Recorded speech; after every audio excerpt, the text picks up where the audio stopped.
Hey everyone, welcome back to Ladies Not Feminist. I want to thank you guys for joining me again. I know it's been months since I've released a video. I think the last one that I made was in October.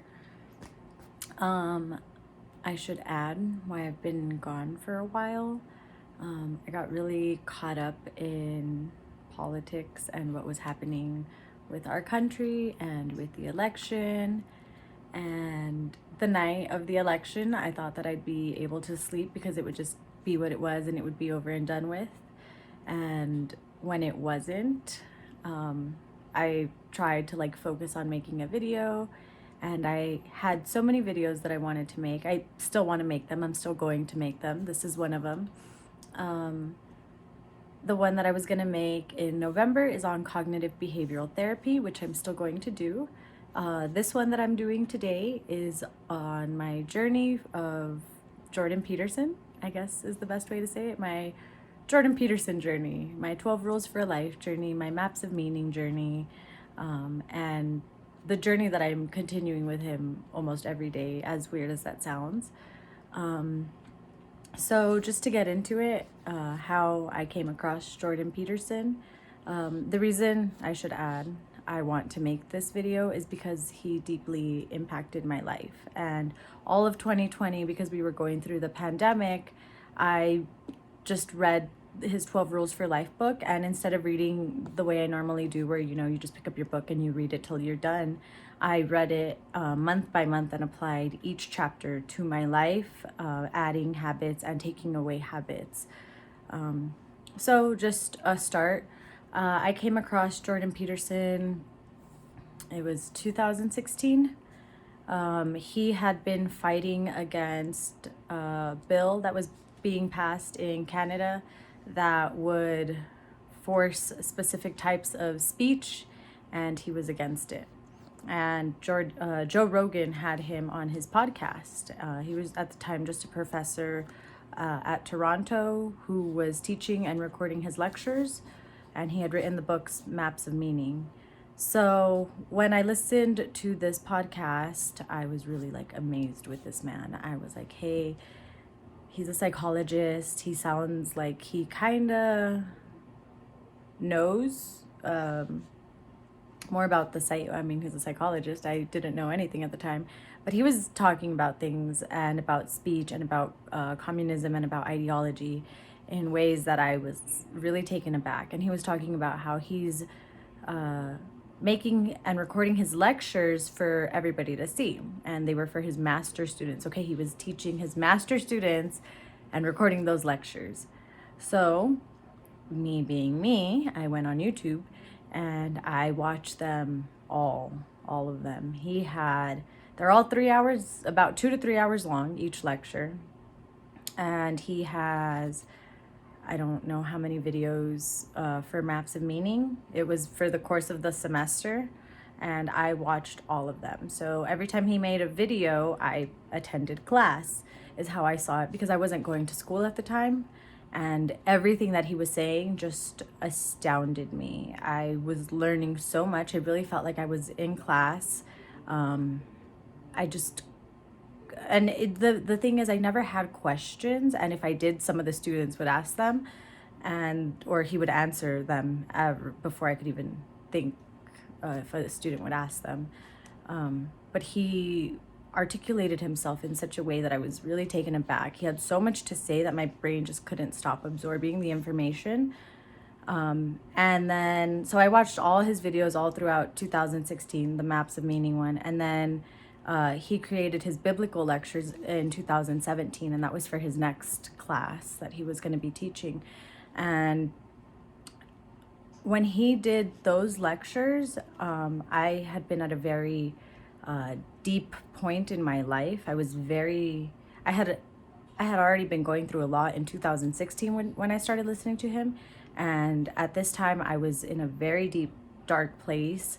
I feel like I had been betraying myself and my character, and I had been doing things that I didn't agree with myself, and I didn't know how to not be the monster that I had become, in a sense.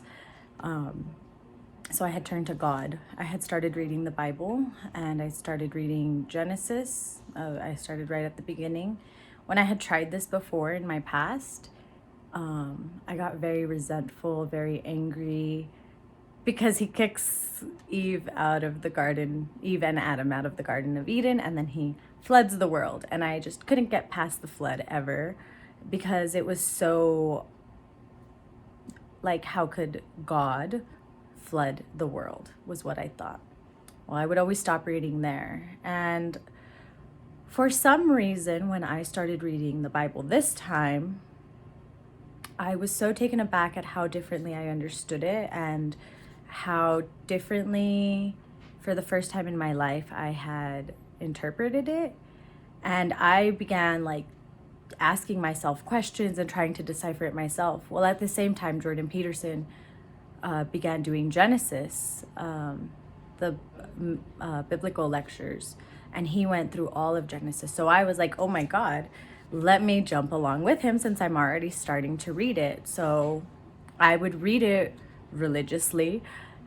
And he was doing a new lecture. I believe it was like every Thursday or every Tuesday and Thursday. And I was on it. Like, I was making sure that I was reading my Bible, and then I was listening to him, and he would go through the Bible with you. And I think for the first time in my entire life, I had found faith. And it wasn't because he was telling me about God, or because he was reading to me about God. It was because he was a psychologist who I had been listening to, who happened to be telling me things that were really helping my life when I was listening to his Maps of Meaning lectures. And at a time when I was in a very deep, dark place, and I was deciphering for myself something, he also had deciphered it in a very similar way. And he was able to articulate what it was that I was going through and comprehending from the Bible in a way that I couldn't articulate.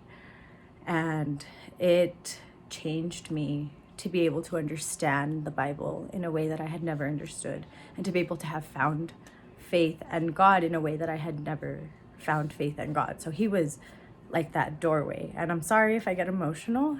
I'm not joking when I say that he changed my life.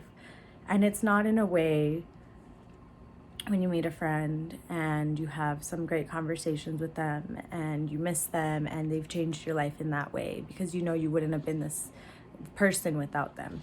It's on a deeper level. It is, imagine a father, a grandfather, a teacher who changed you as a person, because I felt I was becoming somebody I didn't like, and I was becoming a monster in my own eyes. I felt very destructive and chaotic, and I didn't have a light, if that's the best way to put it. I didn't have a light to guide me out of this tunnel or out of this darkness.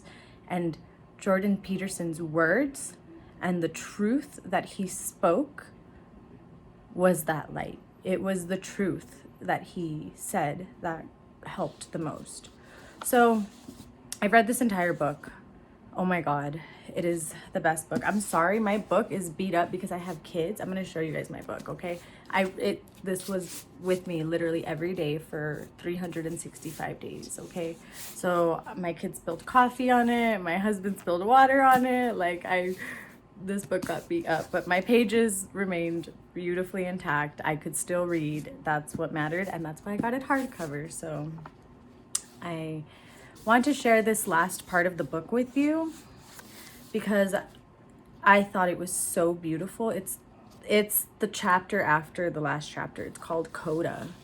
And he states that if this part of the book changed, or if it needed to be shared, I should say, not changed you. If it needed to be shared, if you thought it needed to be shared, to share it.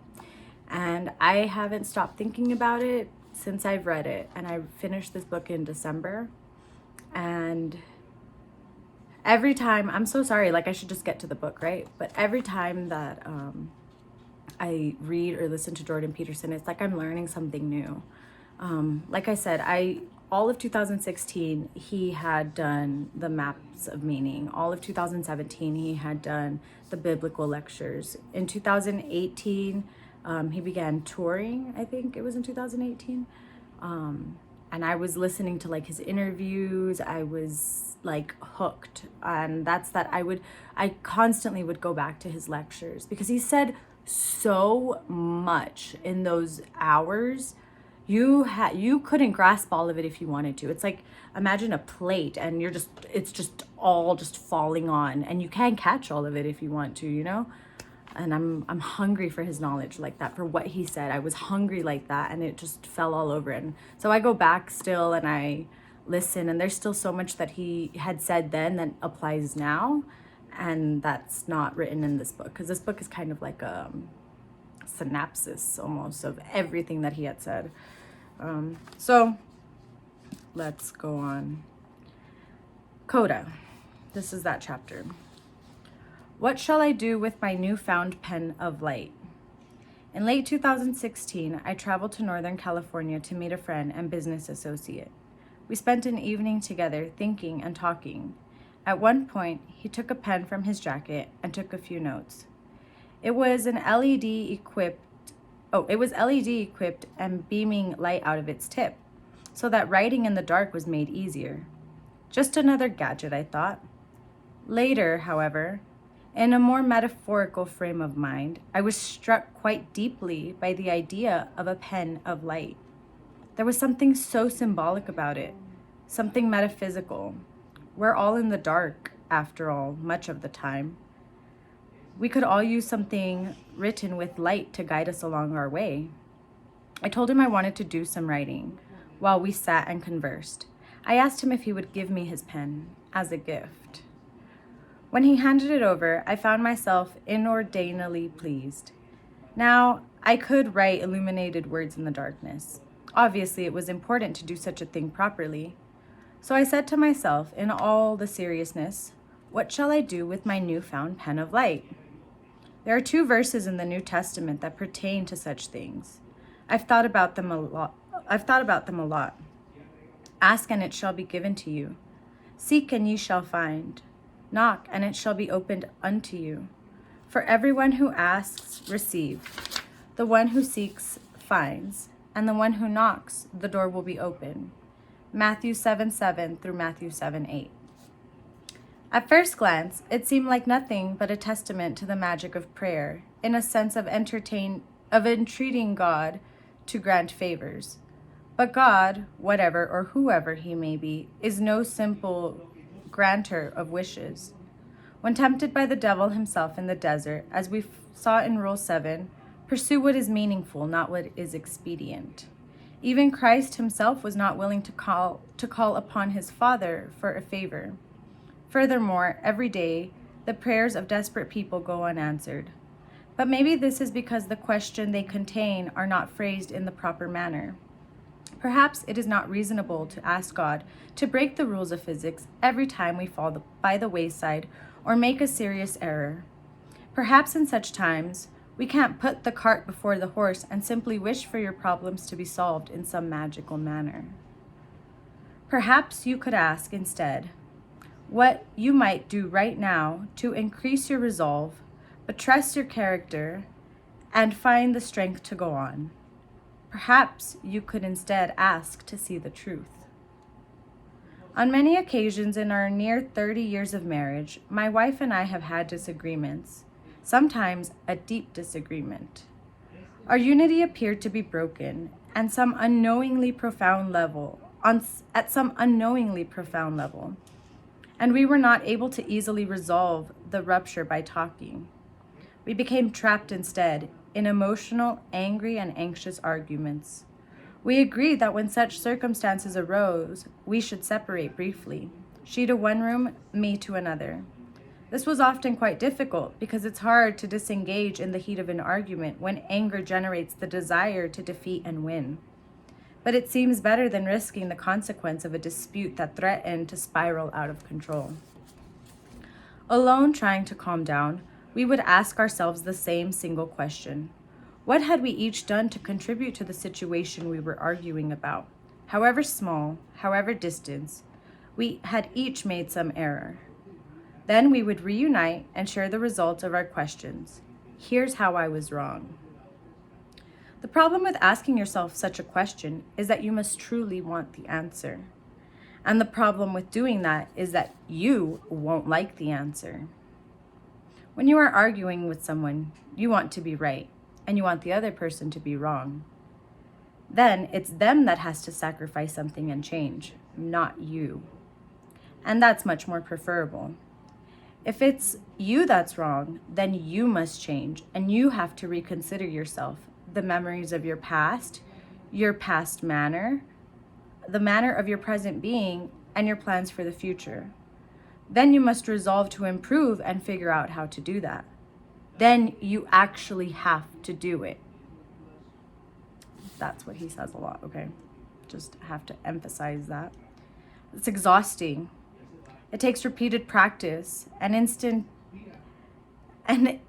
initiate the new perceptions and make the new actions habitual. It's much easier to not just realize, admit, and engage. It's much easier to turn your attention away from the truth and remain willfully blind. But it's at such a point that you must decide whether you want to be right or you want to have peace. You must decide whether you want to insist upon the absolute correctness of your view or to listen and negotiate. You don't get peace by being right. You just get to be right while your partner gets to be wrong, defeated and wrong. Do that 10,000 times and your marriage will be over, or you will wish it was. Those who choose the alternative, to seek peace, you have to decide that you want the answer more than you want to be right. That's the way out of the prison of your stubborn preconceptions. That's the prerequisite for negotiating. That's to truly abide by principle of rule number 2, to treat yourself like someone you are responsible for helping. My wife and I learned that if you ask yourself such a question and you genuinely desire the answer, no matter how disgraceful or terrible and shameful, then a memory of something you did that was stupid or wrong at some point in the generally not distant enough past will arise from the depths of your mind. Then you can go back to your partner and reveal why you're an idiot and apologize sincerely. And that person can do the same for you, and then apologizing sincerely. Then you two idiots will be able to talk again. Perhaps that's the true prayer. The question, what have I done and what can I do to set things at least a little bit more right? But your heart must be open to the terrible truth. You must be receptive to that which you do not want to hear. When you decide to learn from your faults so that they can be rectified, you open a line of communication with the source of the revelatory thought. Maybe that's the same thing as consulting your conscience. Maybe that's the same thing in some manner as a discussion with God. It was in that spirit, with some paper in front of me, that I asked my question. What shall I do with my newfound pen of light? I asked as if though I truly wanted to know the answer. I waited for a reply. I was holding a conversation with two different elements of myself. I was genuinely thinking or listening, and the same described in rule number 9. Assume that the person you're listening to might know something that you don't. That rule can apply as much to yourself as to others. It was me, of course, who asked the question, and it was me, of course, who replied. But those two me's are not the same. I did not know what the answer would be. I was waiting for it to appear in the theater of my imagination. I was waiting for the words to spring out of the void. How can a person think up something that surprises himself? How can he already not know what he thinks? Where do new thoughts come from? Who or what thinks them? Since I had just been given, of all things, a pen of light, which could write illuminated words in the darkness, I wanted to do my best. I wanted to do the best thing I could do with it. So I asked the appropriate question, and almost immediately an answer revealed itself. Write down the words you want to inscribe on your soul. I wrote that down. That seemed pretty good. A little on the romantic side, granted. But that was in keeping with the game. Then I upped the ante. I decided to ask myself the hardest question I could think up and await their answer. If you have a pen of light, after all, you could use it to answer difficult questions. Here was the first. What shall I do tomorrow? That answer came. The most good possible in the shortest amount of time. That was satisfying. As well, conjoining an ambitious aim with the demands of maximal efficiency, a worthy challenge. The second question was in the same vein. What shall I do next year? Try to ensure that the good I do then will be exceeded only by the good I do the year after that. That seems solid too. A nice extension of ambitions detailed in the previous answer. I told my friend that I was trying a serious experiment in writing with the pen he had given me. I asked if I could read aloud what I had composed so far. The questions and the answers struck a chord with him. It was good. It was impetuous to continue. The next question ended the very first set. What shall I do with my life? Aim for paradise and concentrate on today. Ha! I knew what that meant. That's what Geppetto does in the Disney movie Pinocchio, when he wishes upon a star. The grandfatherly woodcarver lifts his eyes up to the twinkling diamonds, high above the mundane world of day-to-day human concerns, and articulates his deepest desires. That the marionette he created loses the strings which he is manipulated by, and transforms himself into a real boy. It is the central message of the Sermon on the Mount, as we saw in rule number 4. Compare yourself to who you are today, not to who someone else is. Which deserves repeating here. And take ye the thought for remnant. Consider the lilies of the field, how they grow.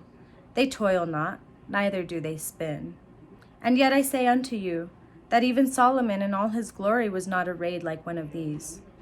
Wherefore, if God so clothe the grass of the field, which today is, and tomorrow is cast unto the oven, shall he not much more clothe you, O ye of little faith? Therefore take no thought, saying, what shall we eat, or what shall we drink, or wherewithal shall we be clothed?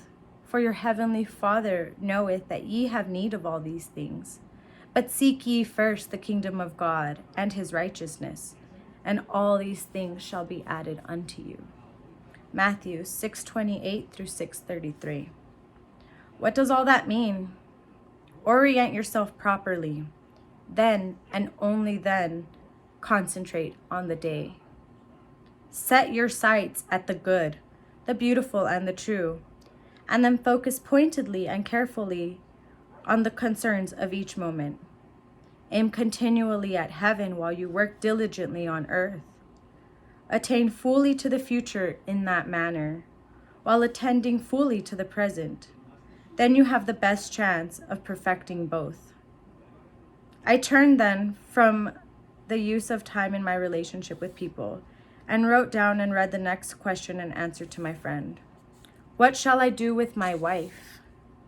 Treat her as if she is the Holy Mother of God, so that she may give birth to the world-redeeming hero. What shall I do with my daughter?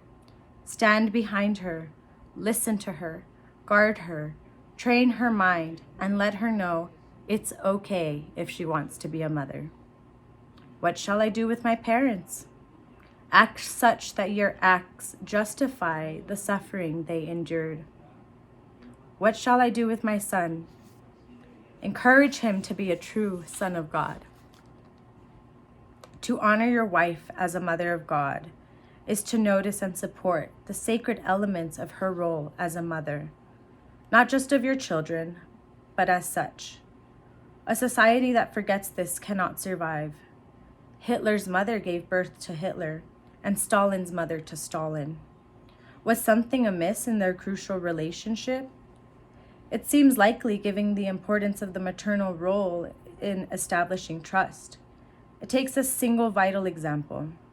Perhaps the importance of such motherly duties and their relationship with their children was not properly stressed. Perhaps the women were doing in their maternal guise what was not properly regarded by their husband, father, or society alike. Who instead might a woman produce if she was treated properly, honorably, and carefully? After all, the fate of the world rests on each new infant, tiny, fragile, and threatened, but in time capable of uttering the words and doing deeds that maintain the eternal, delicate balance between chaos and order. To stand behind my daughter, that's to encourage her in everything she wants to do, courageously, but to include that genuine appreciation of the fact that her femininity, to recognize the importance of having a family and children and forego the temptation to degenerate or devalue that in comparison of accomplishments to personal ambition or career.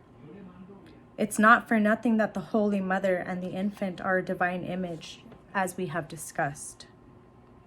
Societies that cease to honor that image, that cease to see the relationship of the transcendent and the fundamental importance, also cease to be. To act to justify the suffering of your parents is to remember all the sacrifices of all who have lived before you, not least of all your parents, that have made for you the course of the terrible past, to be grateful for all the progress that has been made thereby, and then to act in accordance with that remembrance and gratitude. People sacrifice immensely to bring about what they have now. In many cases, they literally died for it. We should act with some respect for that fact. To encourage my son to be a true son of God, that is to want him above all to do what is right, to strive to have his back while he is doing so. That is, I think, part of the sacrificial message, to value and support your son's commitment to transcend good above all things, including his worldly progress, so to speak, and his safety, and perhaps even his life. I continue asking questions, and answers continue to come within seconds. What shall I do with a stranger? Invite him into my house and treat him like a brother, so that he may become one. That is to extend the hand of trust to someone so that his or her best part can step forward and reciprocate. That's to manifest the sacred hospitality that makes life between those who do not yet know each other possible. What shall I do with a fallen soul? Offer a genuine and cautious hand, but do not join it in the mire. That's a good summary of what we covered in rule number 3. Make friends for people who want the best for you. That's an injunction to refrain both from casting pearls before swine and from camouflaging your vice with virtue. What shall I do with the world? Conduct myself as if being is more valuable than not being. Act so that you are not made bitter and corrupt by the tragedy of existence. That the essence of Rule 1, stand up straight with your shoulders back. Confront the uncertainty of the world voluntarily and with faith and courage. How shall I educate my people? Share with them those things I regard as truly important. That's Rule 8. Tell the truth, or at least don't lie. That's to aim for wisdom, to distill that wisdom into words, and to speak forth those words as if they matter, with true concern and care. That's all relevant as well to the next question and answer. What shall I do with the torn nation? Stitch it back together with careful words of truth. The importance of this injunction has, if anything, become clearer over the past few years. We are dividing and polarizing. We're drifting towards chaos. It is necessary under such conditions, if we are to avoid catastrophe, for each of us to bring forth truth as we see it, not the arguments that justify our ideologies, not the oh my God, hold on, I'm so sorry. Not the machinations that further our ambitions, but the stark, pure facts of our existence, revealed for others to see and contemplate so that we can find common ground and proceed together.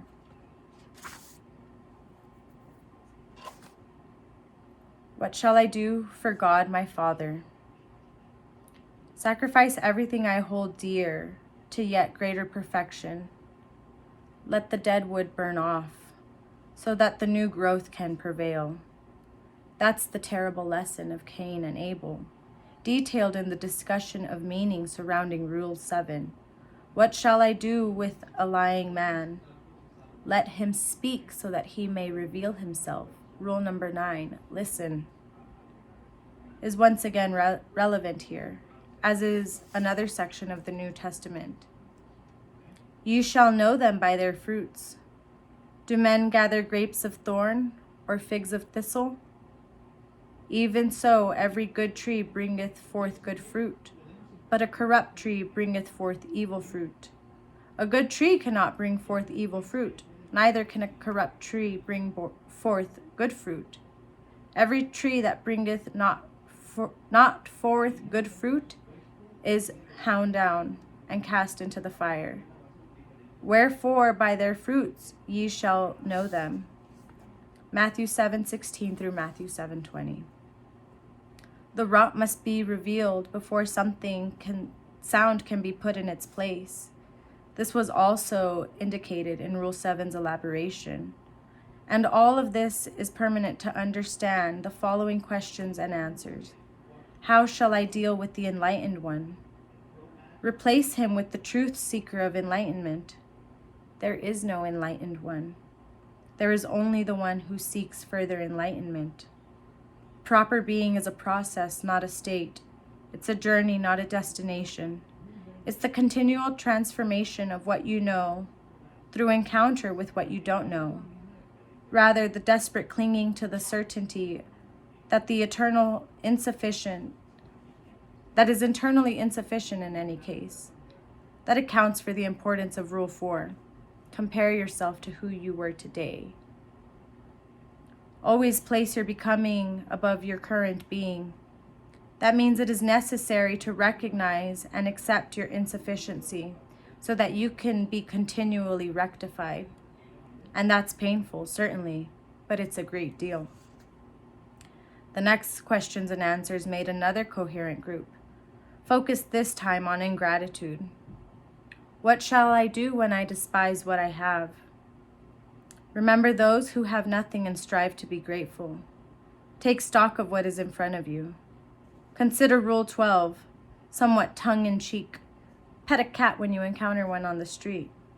Consider as well that you may be blocked in your progress, but not because you lack opportunity, but because you have been too arrogant to make full use of what already lies in front of you. That's Rule 6. Set your house in perfect order before you criticize the world. I spoke recently with a young man about such things. He had barely ever left his family and never his home state, but he journeyed to Toronto to attend one of my lectures and met with me at my home. He had isolated himself far too severely in a short course of his life to date and was badly plagued by anxiety. When we first met, he could hardly speak. He had nonetheless determined in the last year to do something about all of that. He started by taking on the lowly job of a dishwasher. He decided to do it well. When he could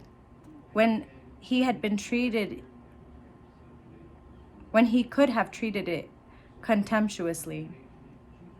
Intelligent enough to be embittered by the world that did not recognize his gifts, He decided instead to accept with genuine humility that his true persecutor of wisdom, whatever that is the true precursor,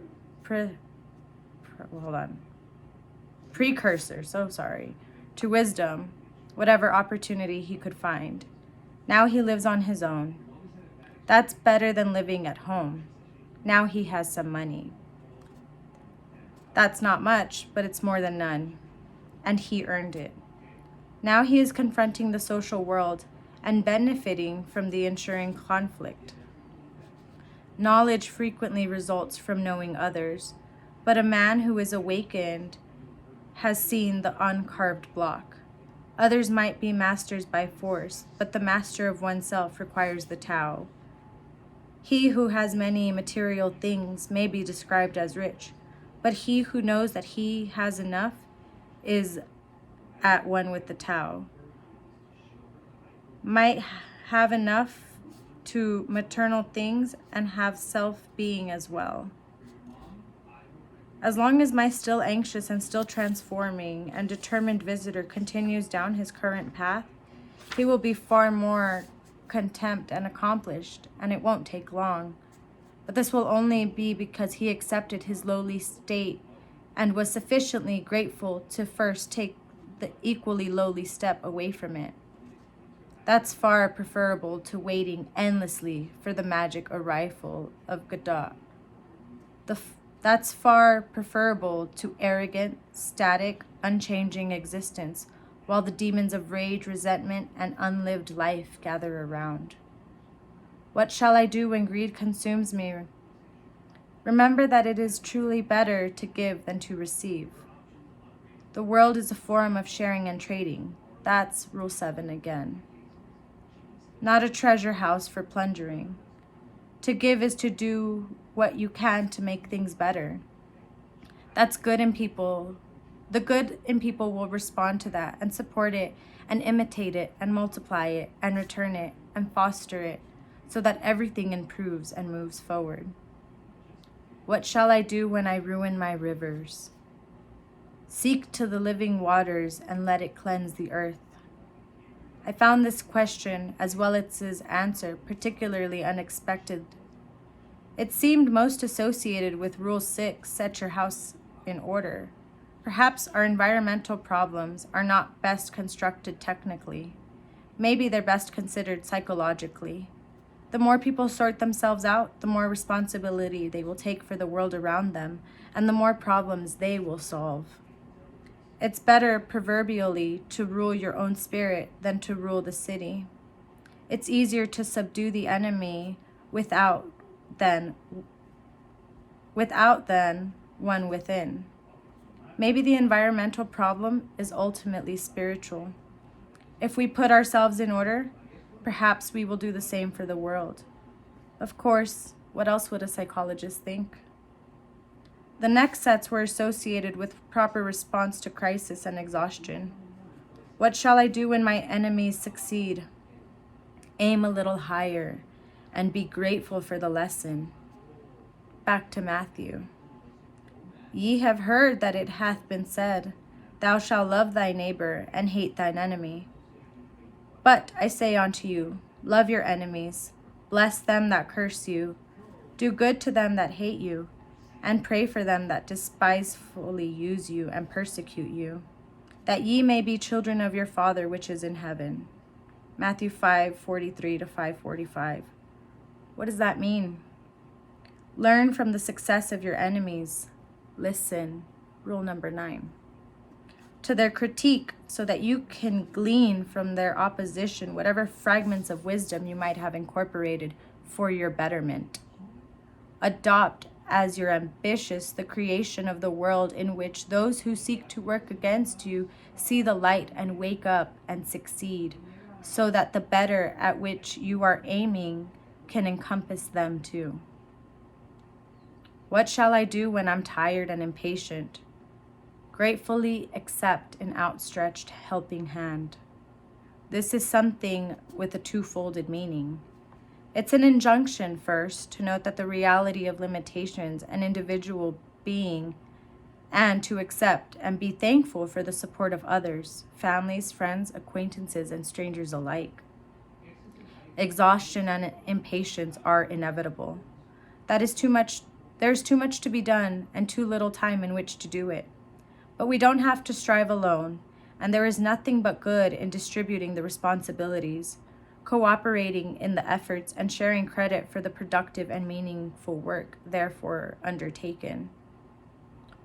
What shall I do with the fact of aging? Replace the potential of my youth with the accomplishments of my maturity.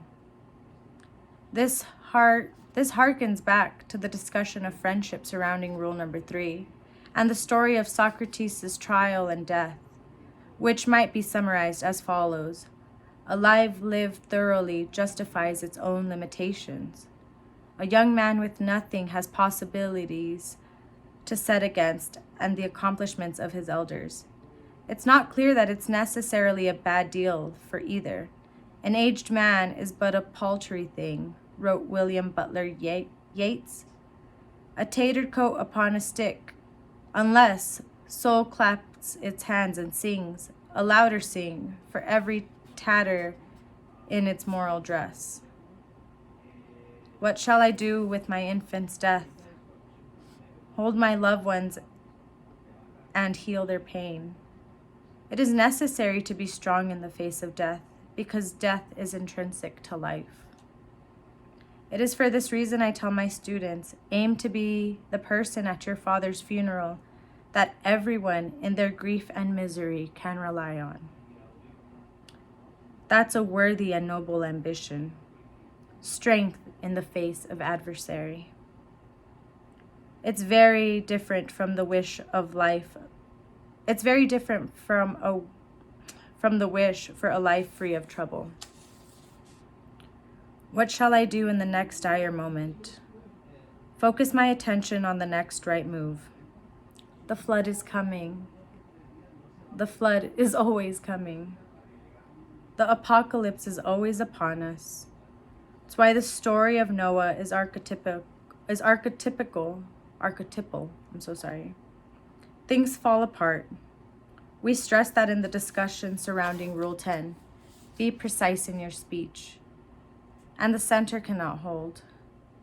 When everything has become chaotic and uncertain, all that remains to guide you might be the character you constructed previously by aiming and concentrating on the moments at hand. If you have failed in that, you will fail in the moment of crisis, and then God can help you. The last set contained what I thought the most difficult of all questions I ask at night. The death of a child, perhaps, is perhaps the worst of catastrophes.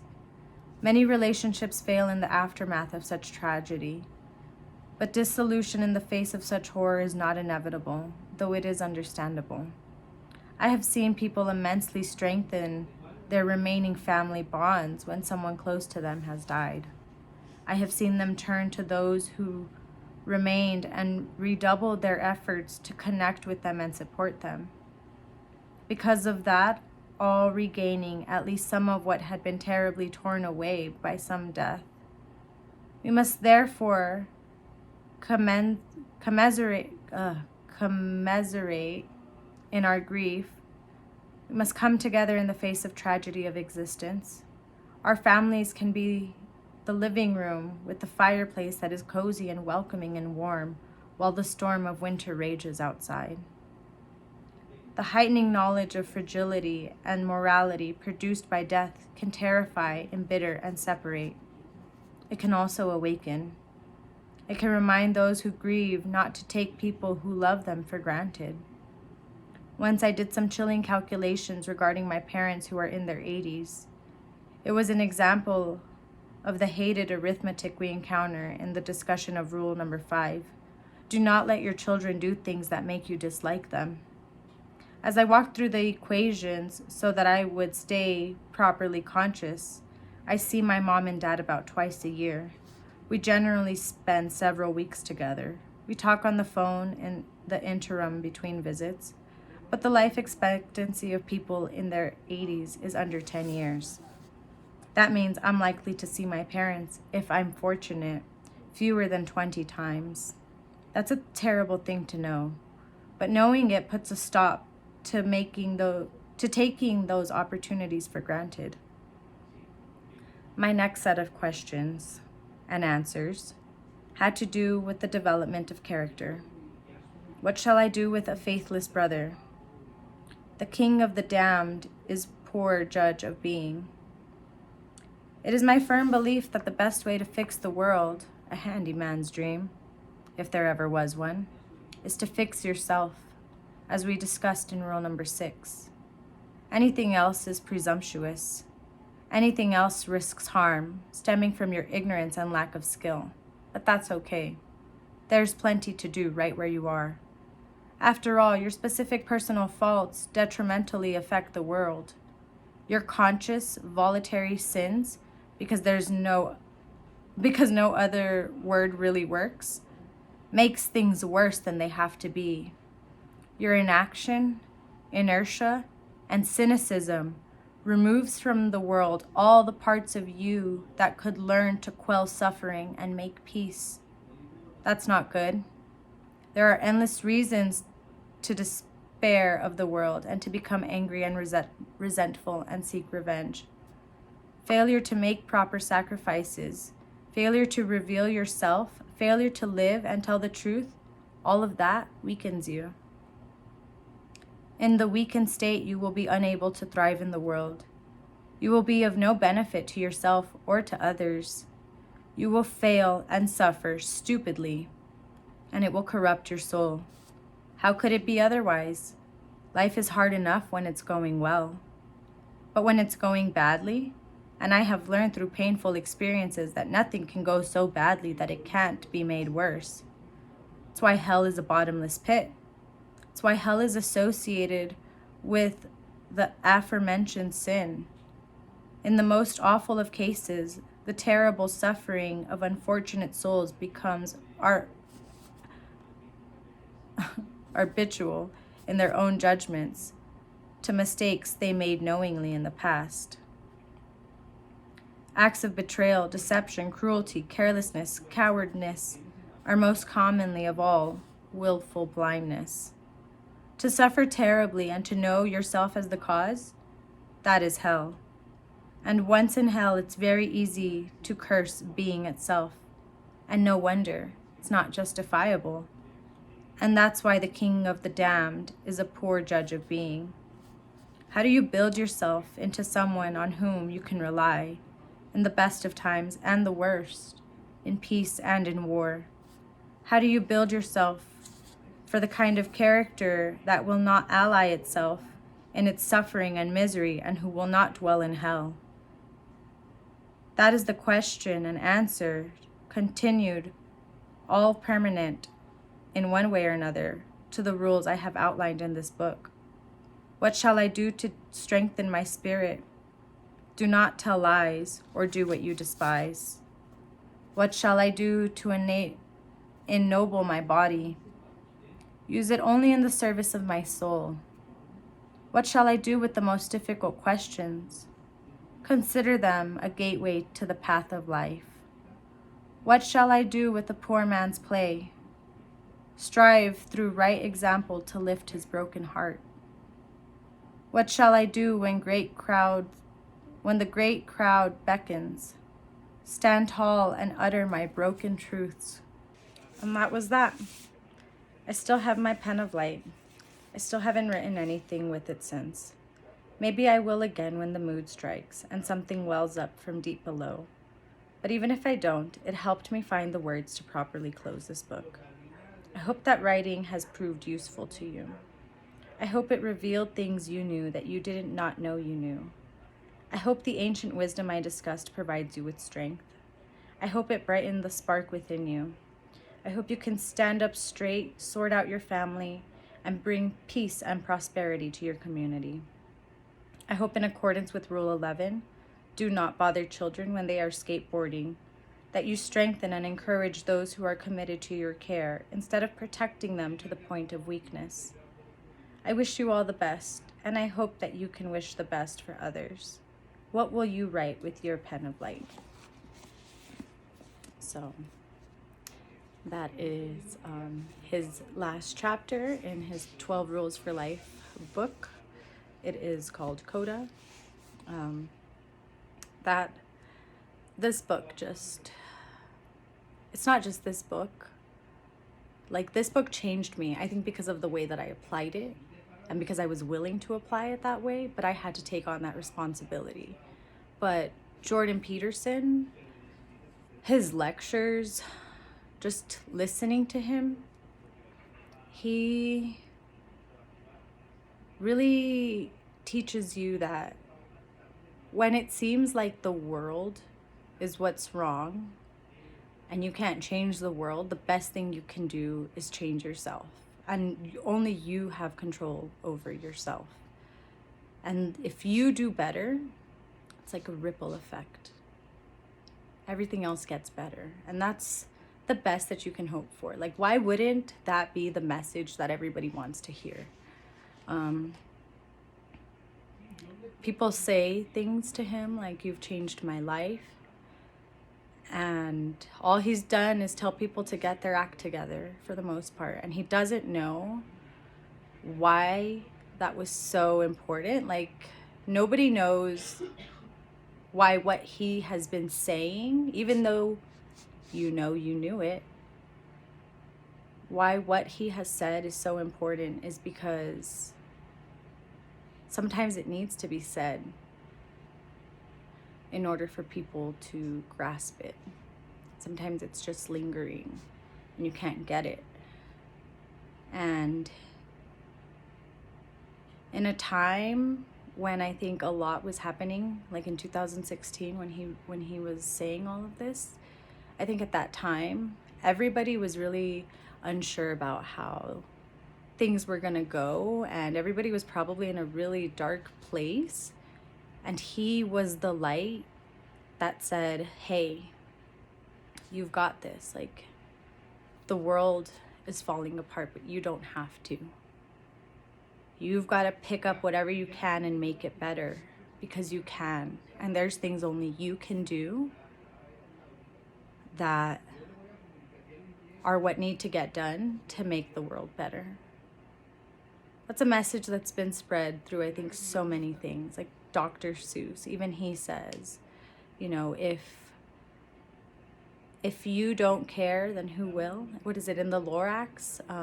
Unless someone like you cares a great deal, then the world won't get better.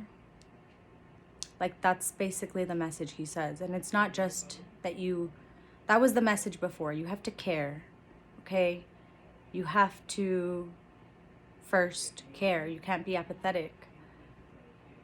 And then, you know, Lord of the Rings came out, and you see the story with like Frodo and one of the elves. She tells him, like, she gets like really like demonic when they're on the, like, they're looking into that water and Frodo's there, and she doesn't get demonic, I should say angelic. I don't know, she like flows really crazy. And she says, you have to finish this, Frodo. You have to destroy the ring. You have to take this journey, because if you don't, no one ever will. You must find a way, because if you don't, no one ever will. And when you think about like the journey that Frodo had to take, he was just this simple little Shire hobbit. Like, there was nothing interesting about him, and he had to take on the responsibility of defeating evil, of defeating the all-seeing eye. And that's kind of like the story that Jordan Peterson says. Like, it's the responsibility of you to take on as much as you can, starting with your home, starting with yourself. Because if you don't, order will descend into chaos. And if you don't take on that responsibility, no one ever will. And I think that's something everybody needs to hear. Like, he says it himself. Like, it's not something that can be said or that like should be said. It's vital. Like, it is so vital to the importance of our society and to the importance of our future generations that we get ourselves together, because our ancestors may not have known. They may not have been able to get themselves together, and we're fighting battles because of them. And if we can get our act together, if every single individual person can get their act together, like he says, could you just imagine the type of world that we could have? And it's not government and it's not politics. And I'm so sorry I get emotional about this, but I was reading like Zen and the Art of Motorcycle Maintenance when I came across Jordan Peterson. And it's like what I was reading in the book and what I was taking, what I was perceiving from the book was what he eventually articulated. Like, every individual has to take on their own responsibility in order for the betterment of society. And I think that that's what he preaches. And a lot of people have attacked him and his family for preaching it because they would prefer to be resentful about what the world has done. And that's, that's their truth. But my truth is that he changed my life. And I pray for him all the time. I pray for his family. And I thank God that I came across this book and that I came across his lectures. And I think that it is my responsibility to share what he has said.